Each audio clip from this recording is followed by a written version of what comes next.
Wait! I'm a what? Written by Artina Blackcharm. Chapter 9. Welcome to your local funded observatory. Summary. The observatory founded by Danny Fenton is sure to suit all your stargazing needs, including an all-in-house tour guide that will trap you inside to discuss with you the intricacies of space travel and how human life is insignificant in the very expanding expanse that is the universe. Also, you get to enjoy a complimentary blanket and sandwich. It had been 3 days, and Valen had yet to see any sign of Danny.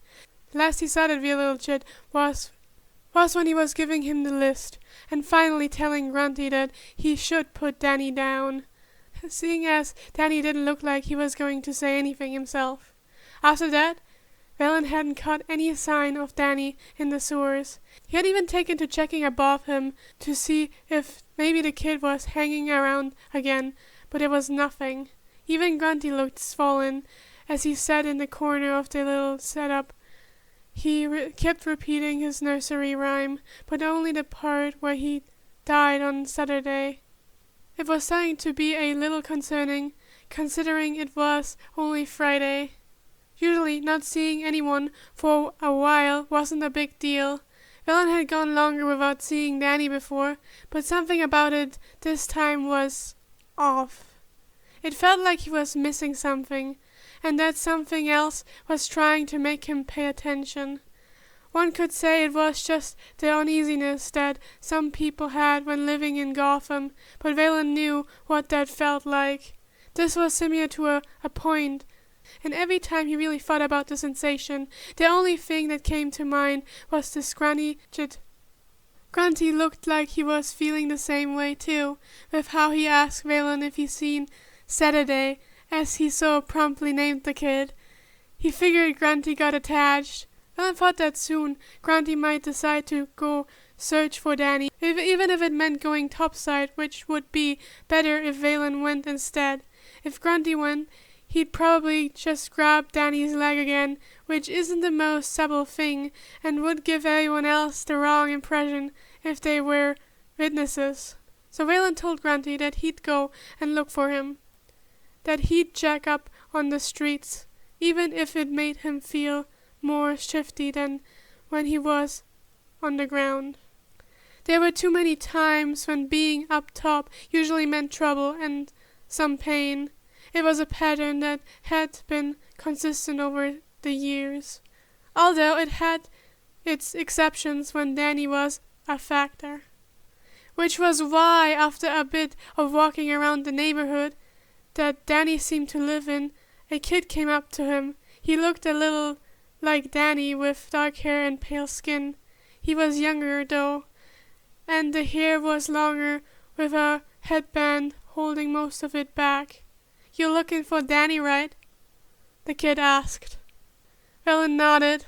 At that, the boy seemed relieved.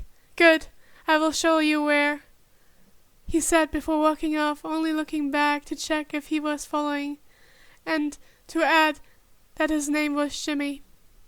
Valen followed for a bit, only pausing when they passed a park and saw an old man. Jimmy didn't seem to mind how the man was staring, and only called for Valen to come on as he got closer to the building Danny had shown him the other night. When he went inside, it was empty, like last time. However, the atmosphere itself wasn't. It pricked at his senses, and Valen felt a sort of nervous energy build up. It was reminiscent of the feeling he had been having earlier, but tenfold. Jimmy was further inside, by the wall of a large area, watching something. The sight made him pause. Danny was on top of an empty bookcase, against the wall. It didn't make sense. How was he leaning off of it and reaching to touch the ceiling? And still looked perfectly stable. No hint of falling, despite the position being nearly impossible. Danny was also wearing something very different from when Valen last saw him. It actually looked like a new t-shirt, and even jeans that didn't have holes in them. The ruddy pair of shoes were replaced with some black combat boots that Valen wouldn't have figured Danny would wear. His too big raincoat wasn't inside, only extenuating that Danny was still a scrawny little chint. Other than that, Danny looked a bit in disarray. His head was gone, and his hair was a mess, or messier than the few times Valen had seen it. Valen could hear quiet mumblings coming from Danny, along with an odd humming that he couldn't place. He looked down at Jimmy. "He's been like this for 3 days," Jimmy said, not taking his eyes off Danny. "Aiden said it was after he finished shopping." Valen looked back up and saw Danny reaching out his hand even further away from the wall and the bookcase towards the center ceiling, somehow keeping his balance in the air and not showing any strain as he did so. "He hasn't stopped or even drank anything since he came back," Jimmy continued. "Patty said she hasn't seen him eat or sleep either, but Danny just keeps going." "No one stopped him?" Valen asked. Jimmy shook his head. I hear that nothing they tried worked. Zipper said he's really focused. "Look, I will show you." Jimmy then proceeded to call out Danny's name a few times, getting louder with each one.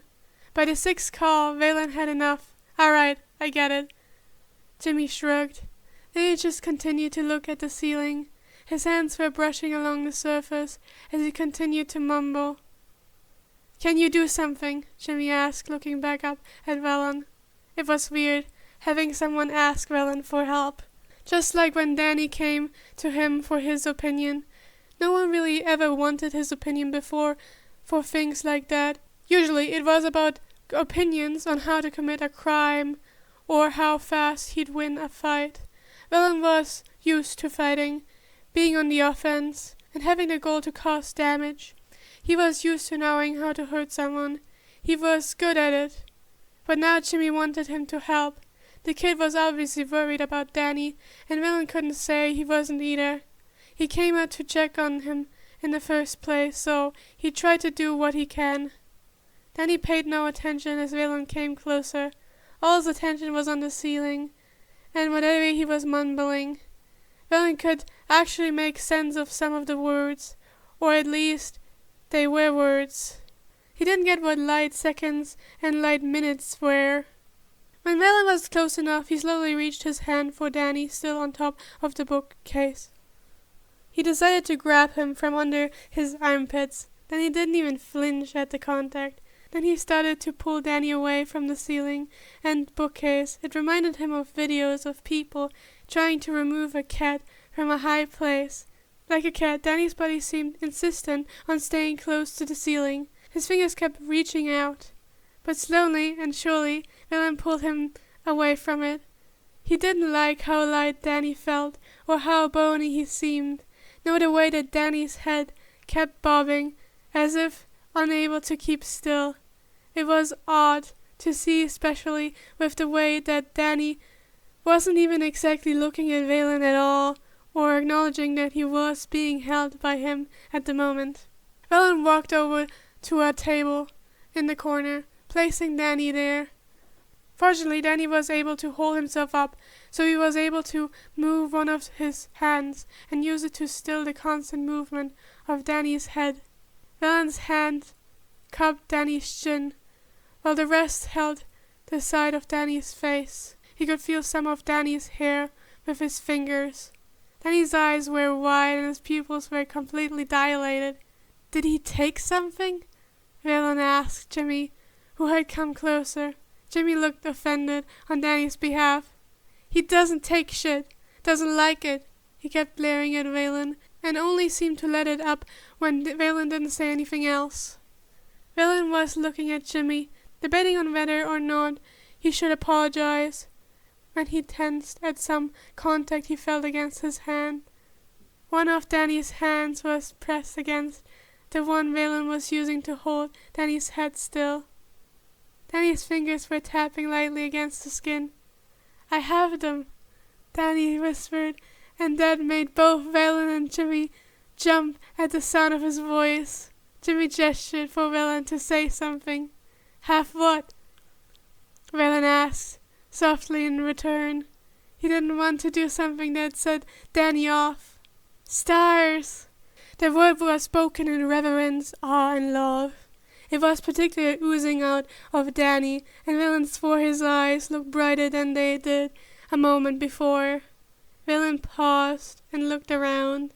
He saw various boxes open and charts that looked like star maps littering the floor. He paid close attention to the ceiling where Danny had been looking. There were stars decorations covering it. They were different sizes, shapes, and even slightly different colors, a whole different degree compared to the old kitty kits where it was one shape of a star. Valen could see different sizes, and he almost thought he recognized the constellation. "He's put them everywhere," Jimmy said. "We're calling this the observatory now. Upstairs is full of them too." Valen peeked up the staircase, and sure enough, he could see them up on the ceiling. Never mind how Danny reached it without a ladder in sight. Just another odd thing to think about Danny, who still didn't seem to mind having his face held by a hand with claws and scales. Valen could still feel the featherlight tapping from Danny's fingers in an unfamiliar pattern. There was a hum coming from somewhere that Valen couldn't place. It started to make Valen feel a little lightheaded. "Let's go outside." Jimmy went out, and Valen followed, making sure to pick up Danny. Danny was limp in his hold until they were about to cross the entrance, where he suddenly tensed up. "You just need some fresh air, Chint," Valen said, hoping that Danny wouldn't put up a fight or stop panicking. "Your, stars will be here waiting." It was only at those words that Danny relaxed once again, and Valen was able to exit the building. His lightheadedness disappeared as he walked down the steps. He ended up sitting down on the steps, setting Danny beside him while Jimmy was on his other side. He wasn't sure what to do. Valen couldn't exactly take him to the hospital. There were no signs of drugs or anything showing Danny was in immediate danger. That, along with how Killer Croc showing up at a hospital with a kid in his arms, wouldn't go down well with anyone. But it was concerning how Danny didn't look like he was completely there. His eyes were looking at something far away. Inside the building, there was something humming in the air, almost threatening to drown him in the sensation. Being outside cleared his head, along with the wind. Jimmy looked alright, too, despite frowning a bit at Danny, who still hadn't spoken. It didn't take long for the old man Valen saw earlier to show up in front of them. A tense look on his face had Valen on edge. "You alright?" the man asked. His eyes shifted to the three of them. "Yeah," Jimmy said. Mr. Killer Croc was looking for Danny and helped get him out when I asked. Didn't do anything bad. Danny likes him so."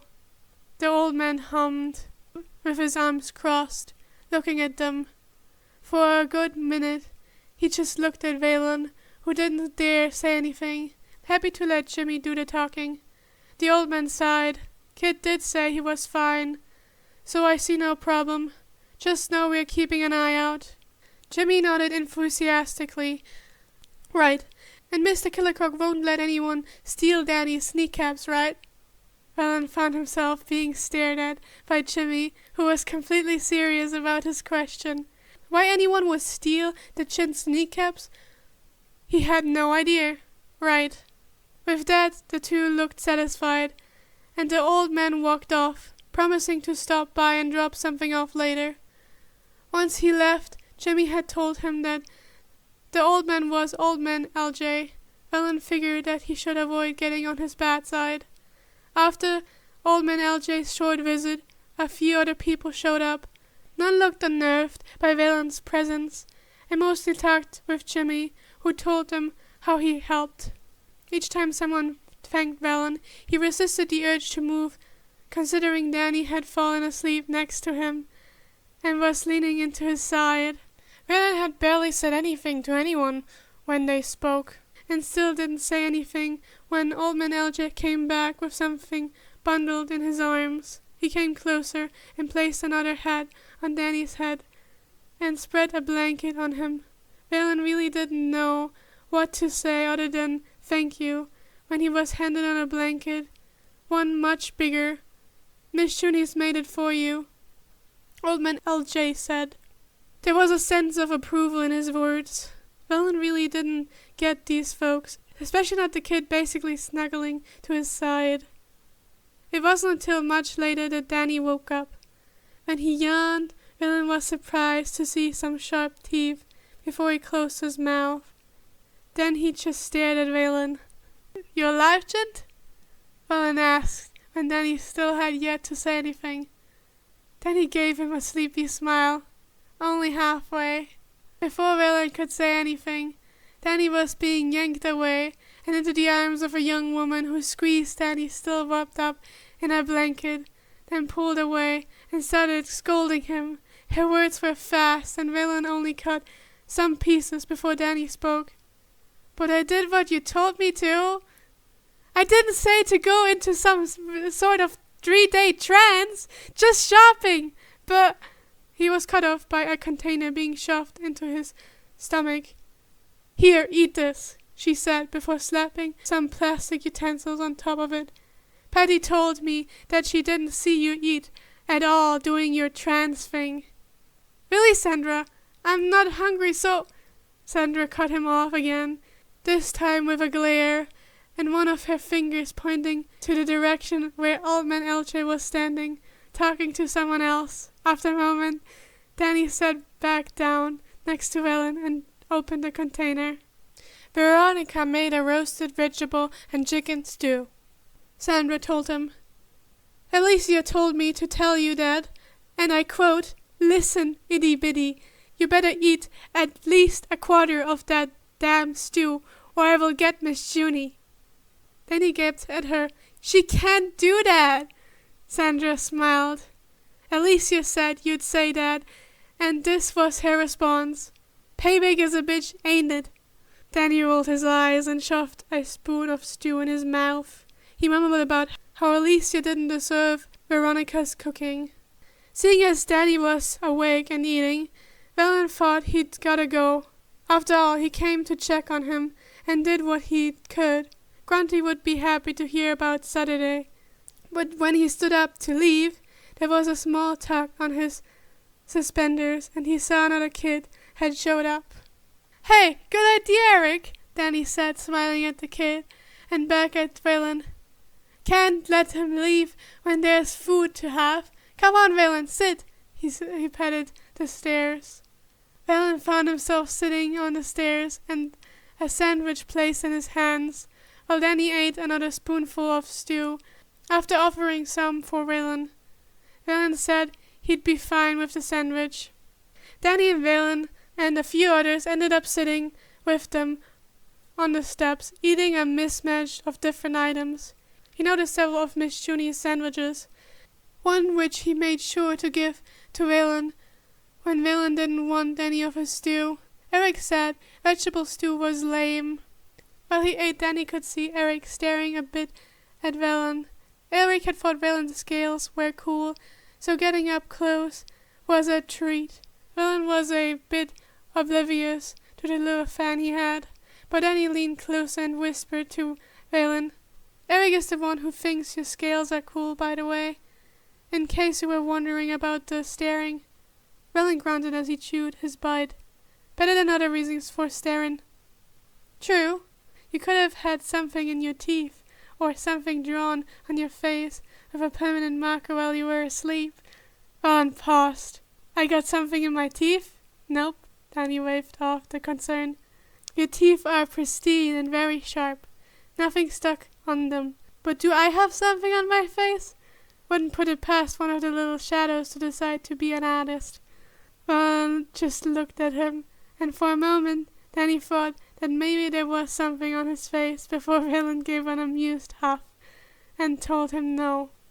Then someone drew his attention away, and Danny let himself look everyone over. Many of them gave him multiple glances with clear worry in their eyes. Danny felt a bit guilty for causing it. It was his fault that he forgot the obsession he had.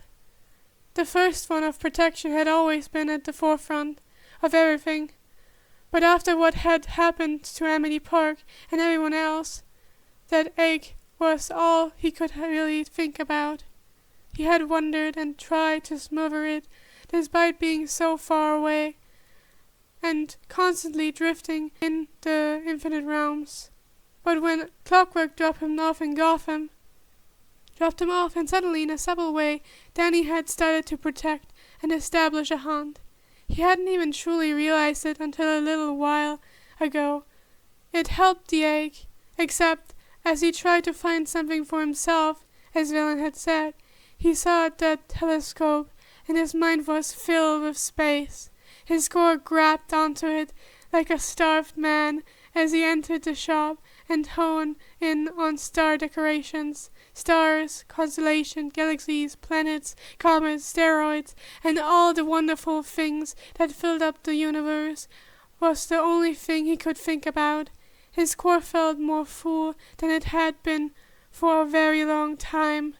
Apparently, this made him go into a 3-day induced haze that may or may not have caused several people to worry.